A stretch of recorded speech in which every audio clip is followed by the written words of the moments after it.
Horizon d'Afrique, a production of Kwasambia African TV, bridging Africa to the world. This show is brought to you by Wendog Sportwear, the leader's brand. Alors, mesdames, mesdemoiselles et messieurs, bonsoir et bienvenue à Horizon d'Afrique. Horizon d'Afrique est une production de Kwasambia African TV. Et aujourd'hui, encore, nous sommes au studio Thomas Sankara. Alors, en novembre 2017, lors d'une visite à l'université de Ouagadougou, Emmanuel Macron, répondant à une question d'un étudiant sur le franc CFA, a dit, je cite, « Y a-t-il un économiste dans la salle ?» Alors, aujourd'hui, nous avons un économiste dans la salle, Dr Bitienga. Alors, Dr Bitienga est un économiste statisticien et travaille comme consultant en intelligence artificielle. Il a obtenu son doctorat ici même à l'université de Nebraska à Lincoln, où il a fait un double PhD en économie et en statistique. Son domaine d'expertise est l'économie de développement. Alors, Dr Bitienga, bonsoir. Merci beaucoup, M. Sadité. Bonsoir. Merci d'être ici au studio Thomas Sankara avec nous. Alors, le thème de notre intervention aujourd'hui, c'est le CFA, instrument de domination française ou décolonisation inachevée. Alors, je m'en vais droit au but. Dr Bitienga, quel bilan dressez-vous de plus de 60 ans du CFA et des politiques monétaires qui y sont attachées? Ça, c'est une question intéressante. En effet, après 60 ans d'indépendance, nous avons toujours besoin d'un soutien quelconque d'une puissance pour défendre notre monnaie. Ça peut, en effet, paraître un peu décevant. Bon, maintenant, est-ce que le problème, c'est le CFA ou bien le problème est ailleurs? Bon, je pense qu'il faut avoir une analyse dépassionnée des choses. Le CFA, du point de vue technique, beaucoup d'économistes ne voient pas de problème comme ça. Oui, il y a des petites situations qui nous rendent un peu inconfortables. Le fait même qu'il y a quand même une puissance qui est impliquée dans la chose peut nous rendre inconfortables. Mais bon, ce n'est pas le seul domaine où nous avons des interventions étrangères. Ouais, donc bon. En résumé, le CFA, après 60 ans d'indépendance, le CFA n'est pas le problème. Le problème, c'est après 60 ans d'indépendance, pourquoi nous sommes toujours là où nous sommes aujourd'hui. Très bien. Peut-on parler d'indépendance réelle sans parler d'indépendance monétaire? Bon, tout est question de ce qu'on attend par indépendance monétaire. Moi, je vois le problème de notre dépendance monétaire, un problème de dépendance économique plutôt. Vous voyez, la faiblesse de nos économies font que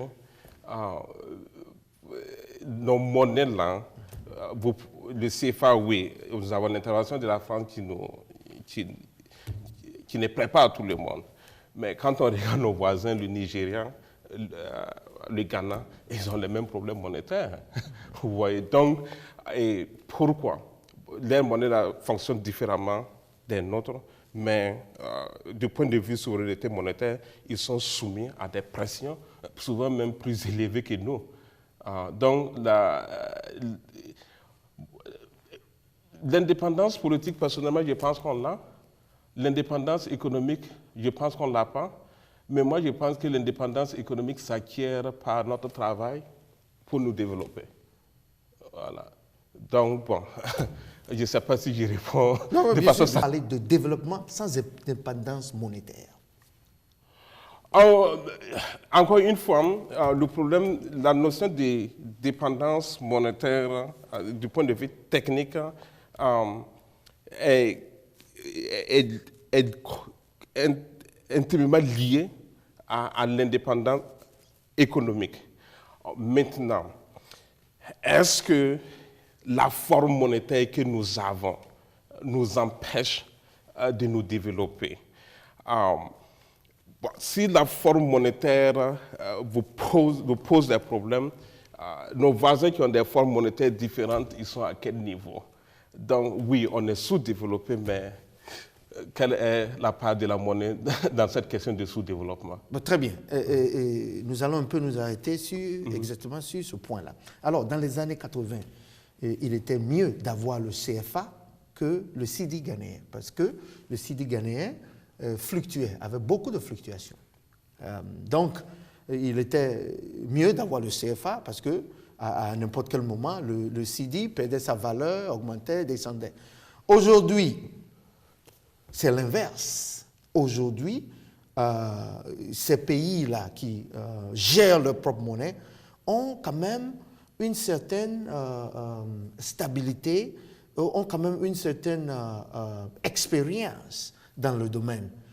Ne pensez-vous pas que cette soi-disant garantie du franc CFA que l'on nous vend, en fait, perpétue des actions perverses de mauvaise gouvernance, par exemple? Est-ce que le CFA encourage la malgouvernance? Bon. En effet, ça c'est une question légitime. Une question légitime en ce sens que quand votre dos est protégé, peut-être que souvent vous permettez un certain laxisme qui ne devrait pas avoir lieu. Donc en ce sens, on peut se poser légitimement sur le fait de cette supposée garantie.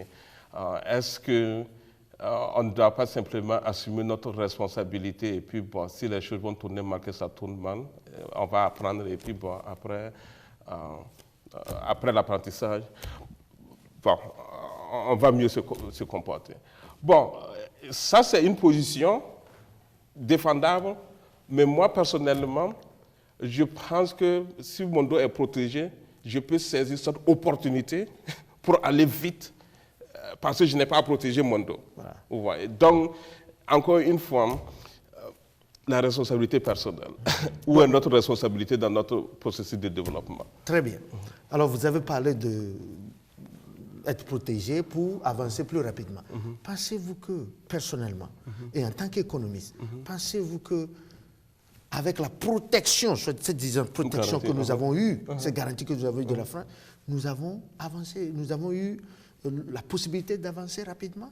Nos économies ont avancé? Non, voici la logique derrière l'idée de la garantie. Pour des économies faibles, il peut être utile d'accrocher votre monnaie à une monnaie forte pour éviter que votre monnaie soit fluctuante avec, par exemple, les saisons pluvieuses, les cours mondiaux du pétrole. Donc, il peut être de notre intérêt d'accrocher notre monnaie à une monnaie forte pour pouvoir être stable. La stabilité encourage l'investissement. Les gens peuvent planifier à long terme parce qu'ils ont une visibilité du long terme. Donc c'est ça l'intention derrière la fixité. Mais tenir un taux de change fixe est pratiquement impossible pour une économie faible. D'où on peut, par nos relations avec une puissance, qui peut juger que ça va un peu de son intérêt aussi de nous apporter ce concours. Maintenant, ça ne va pas... La monnaie, comme disent certains économistes, c'est comme l'huile que vous mettez sur la chaîne de votre vélo. Quand l'huile est bien, vous pédalez bien, mais ce n'est pas l'huile qui va faire avancer le vélo. C'est ça. Ouais. C'est l'effort que vous fournissez qui fait avancer le vélo. Donc, la garantie, personnellement, je pense que c'est une bénédiction. Maintenant, qu'est-ce que nous faisons de cette garantie? Alors, vous pensez que cette huile que la France nous donne, c'est du bon huile?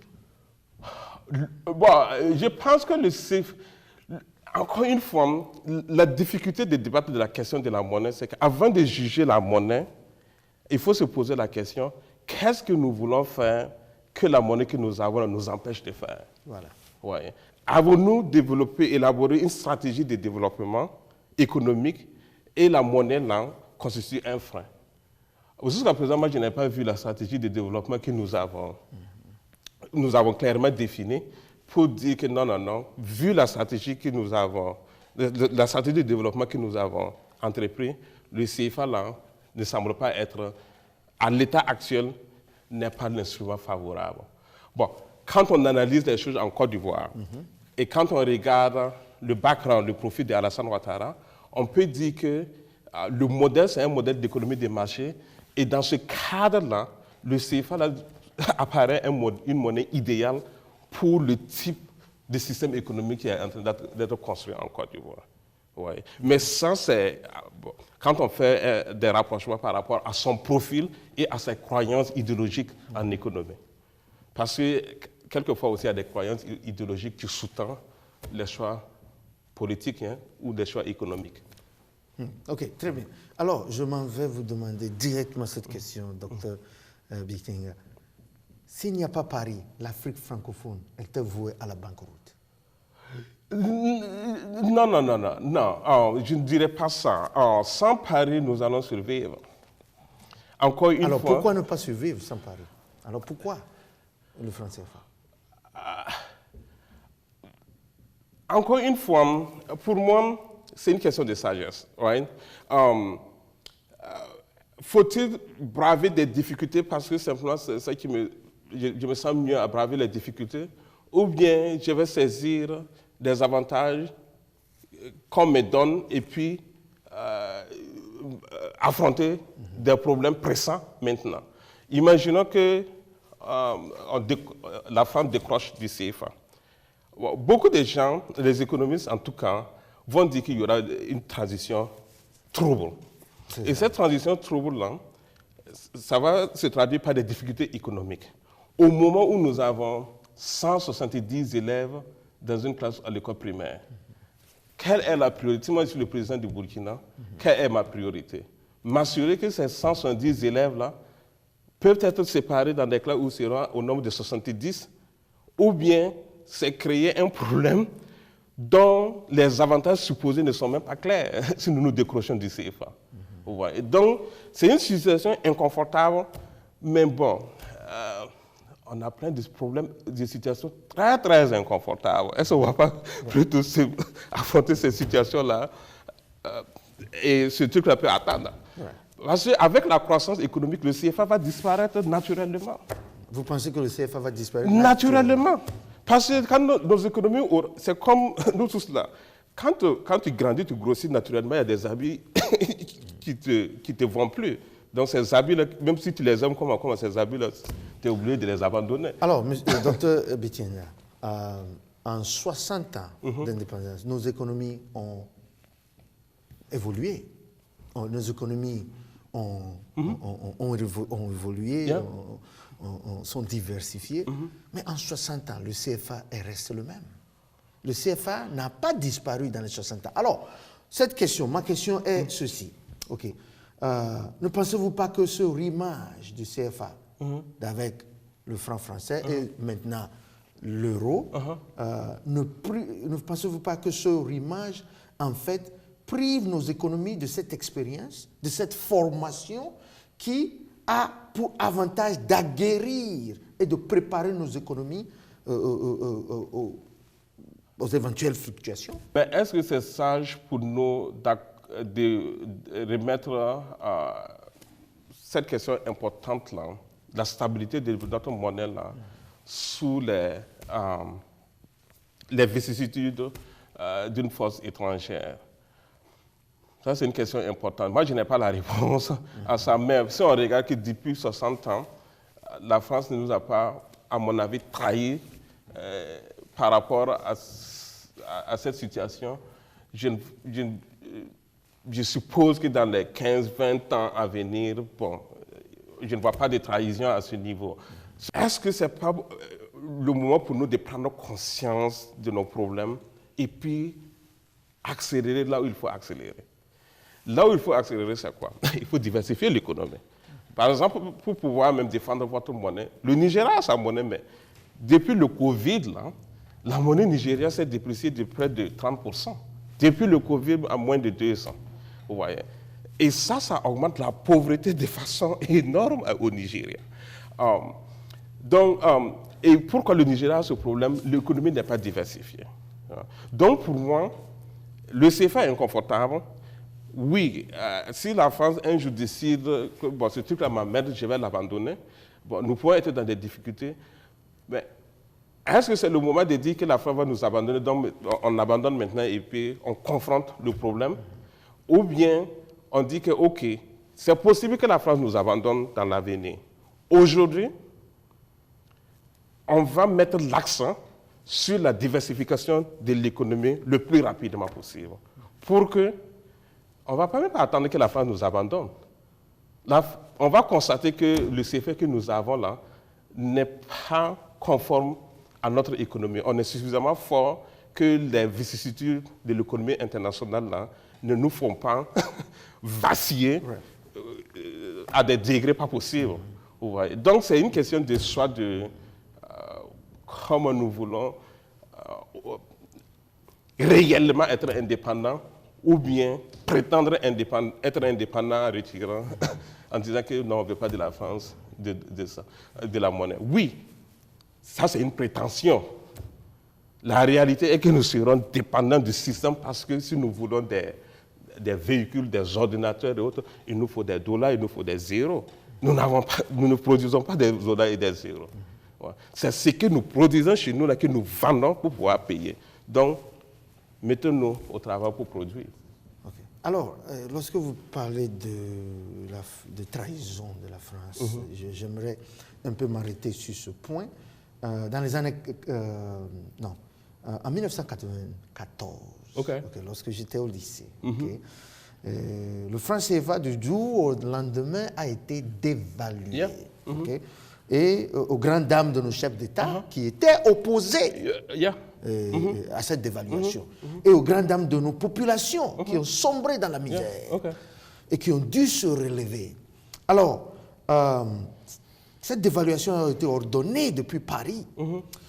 Comment soutenez-vous l'argument que la France ne nous a pas trahis?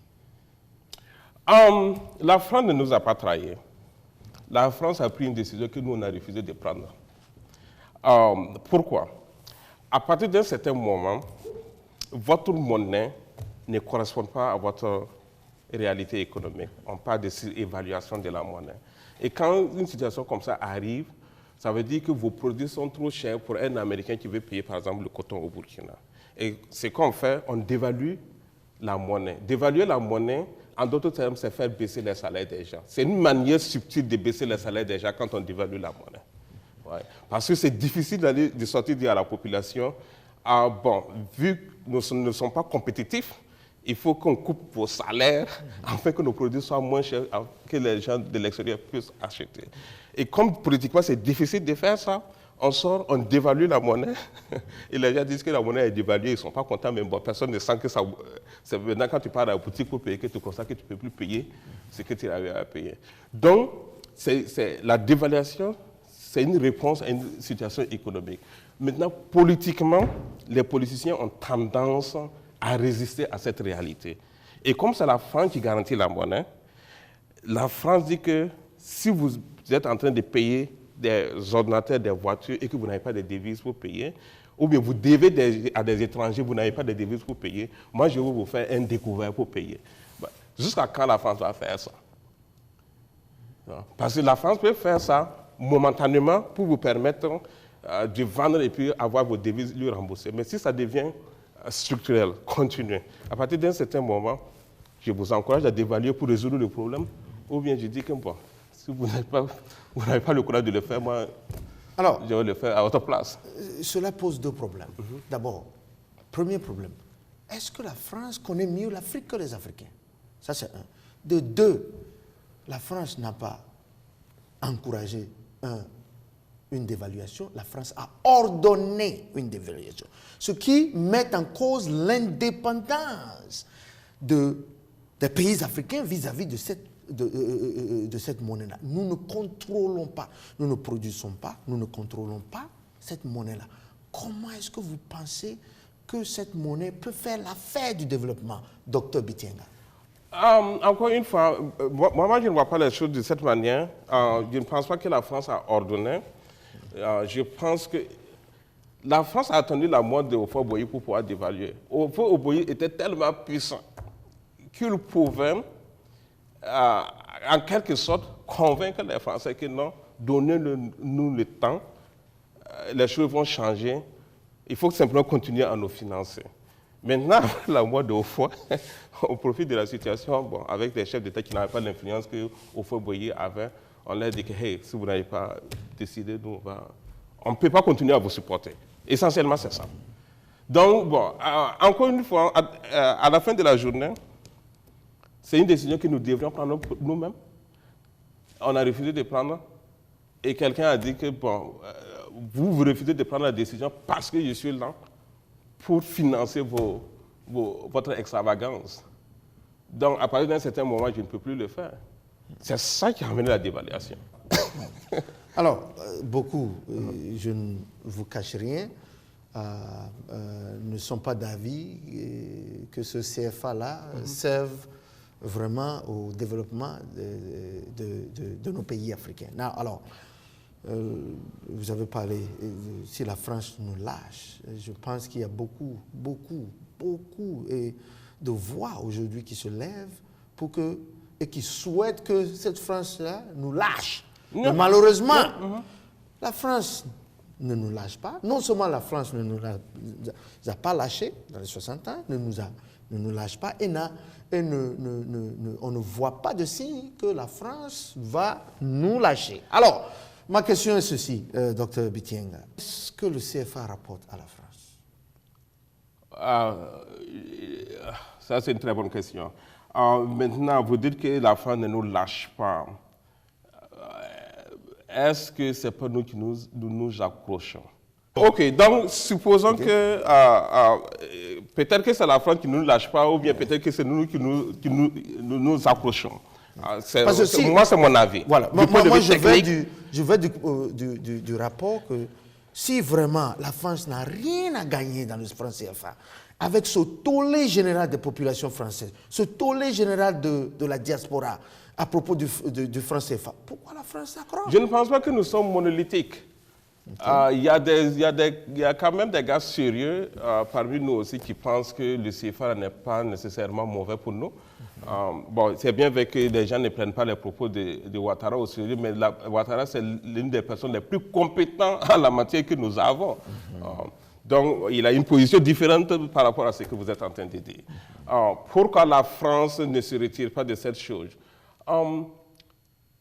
C'est évident qu'un départ précipité de la France va nous créer des difficultés inutiles.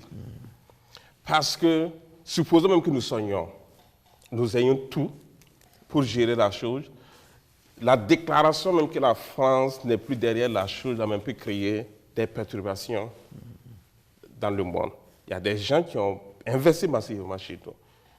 Et quand ces gens attendent que la France a décidé d'abandonner la chose, peut-être que ces gens-là peuvent avoir peur que la monnaie là va tomber. Et si tu as peur que la monnaie là va tomber, tu fais sortir ton argent vite avant que ça ne tombe, au moment où ton argent est toujours là-bas. Donc, c'est une situation où même si la France veut nous abandonner la chose, ce n'est pas aussi simple que ça. L'instabilité économique qui peut conduire à des instabilités politiques. Comment on gère ça? Le Ghana dont vous parlez, le Ghana a connu ses problèmes. Est-ce qu'il faut vivre ces problèmes? Personnellement, je ne pense pas que c'est nécessaire de vivre ces problèmes. Nous pouvons arriver là où nous sommes en train d'aller sans toutefois vivre ces problèmes. Le cas du Maroc, c'est un exemple que moi, personnellement, je pense que le CFA là, peut imiter ou bien émuler, si vous pensez. La monnaie marocaine était fixée à l'euro. Pendant longtemps, jusqu'à une date récente, les gars ont décidé d'ajouter le dollar dans leur système. Donc, ce n'est plus arrimé simplement à l'euro, mais c'est arrimé à un panier de devises dont l'euro et le dollar. Et ils ont géré ça pendant un bout de temps et maintenant ils sont en train d'aller à la flexibilité. Et ils font ça de façon tortue. C'est-à-dire on fait les changements de façon minime, que l'individu ordinaire même ne sait pas ce qui se passe, mais il y a des changements qui sont en train de se faire. Bon. Donc moi, je pense que, personnellement, je pense que c'est l'option sage. On va changer les choses, mais changeons-le dans la méthode, dans le temps. Alors, pour changer, docteur Bitinga, nous devons d'abord établir le fait qu'il y a un problème avec le franc CFA. Nous devons être d'accord que le franc CFA ne sert pas la cause des économies de la zone francophone. Je suis en désaccord avec ça. Oui, bien sûr. Je suis en désaccord avec ça parce qu'avant de dire que le CFA ne nous sert pas, c'est quoi nous voulons faire et que le CFA nous empêche de faire. Très bien. Arrêtons-nous là. Nous sommes ici aux États-Unis. Vous savez qu'il faut évaluer. Il faut, en tant qu'employé, il faut s'asseoir pour dire, bon voilà, tu es là, et moi je te parle en tant que CFA. Voilà, tu es là dans ce boulot de développement pendant plus de 60 ans. 60 ans. Alors, et nos économies sont toujours au stade primaire. Au même niveau que le Ghana. Non, attendez. Okay. On ne peut pas comparer. Parce que, pourquoi j'hésite à faire cette comparaison? Parce que le Ghana fait route seul. Le Ghana est en train de se débattre tout seul. Le Ghana, la monnaie ghanéenne n'est pas rimée au franc CFA, au grand sauveur qu'est la France. Mais le Ghana a survécu et continue de survivre. Non. Le Laos, je vais juste en Asie. Le franc laotien n'est pas rimé au franc CFA, au franc français ou à l'euro. Mais les Laotiens mangent à leur faim. Alors, les Ghanéens, peut-être aujourd'hui, ont traversé cette période de fluctuation. Mais moi, je pense aujourd'hui, les Ghanéens sont aguerris. Et ils sont sur la bonne voie de développement. Ils sont sur la bonne voie. Nous, on n'a même pas encore... C'est comme un enfant qui est en train d'allaiter, qui n'a même pas encore quitté la maison de ses parents. Je suis complètement en désaccord avec vous. Nous sommes toujours au niveau colonial. On n'a même pas encore évolué. Alors, est-ce que vous ne pensez pas quand même que, se basant sur cette évaluation, pour voir ce qui a été accompli, réellement accompli avec le franc CFA, moi je pense que je peux dire sans risque de me tromper, sans être un économiste, sans risque de me tromper, que le franc CFA a échoué. Qu'est-ce que vous en pensez? Je suis d'accord avec vous, le franc CFA a échoué. Mais où est-ce que le franc CFA a échoué? Le franc CFA, ce n'est pas une monnaie c'est pas la monnaie d'un pays. C'est la monnaie d'un ensemble de pays. C'est un instrument d'intégration. En général, l'intégration monétaire vient après l'intégration d'un certain ensemble d'éléments, notamment l'économie, les gens voyagent chez le voisin sans problème. Bon, après tout ça, là, après on dit que non, ok, vu les choses, on peut avoir une monnaie commune. Nous, ces critères-là, on n'avait pas réuni ces critères. Maintenant, il y a un courant de pensée qui dit que si vous n'avez pas réuni ces critères, vous pouvez néanmoins créer votre monnaie commune et la monnaie là va vous forcer à vous intégrer, sinon ça casse. Et ça va vous forcer à intégrer votre fiscalité, à avoir une fiscalité fédérale. Par exemple, vous êtes ici, la taxe fédérale que vous payez là même dépasse la taxe que vous payez au Nebraska. Ouais. Donc la monnaie là devait nous forcer à aller là-bas. Après 60 ans, on n'est pas encore là-bas. La monnaie là devrait nous forcer à avoir peut-être un gouvernement fédéral. Après 60 ans, on n'est pas arrivé au gouvernement fédéral. Ouais. Donc, on a trahi même l'esprit de la monnaie commune. Donc moi, mon opinion d'économiste, c'est qu'il faut laisser tomber la chose et chacun n'a qu'à évoluer avec sa propre monnaie. Voilà. Et là maintenant, mon sentiment panafricaniste dit que oui, après 60 ans, on a échoué à l'intégration. Bon, ok, faisons l'état des lieux, accélérons. Pourquoi nous avons échoué l'intégration, accélérons. Donc, bon, vous voyez que c'est... on se fie sur la France, alors que le problème, là, c'est entre nos pieds. Merci.